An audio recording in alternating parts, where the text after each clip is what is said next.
Today, a channel is born, not in silence, but with the wild's first breath. I am the narrator. I have walked with wolves, stood beneath thunderous skies, and witnessed nature push back. For we are a species in motion, building, consuming, marching forward.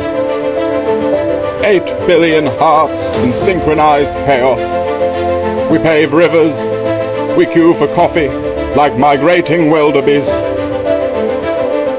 We've mapped the human genome, yet walk into glass with conviction.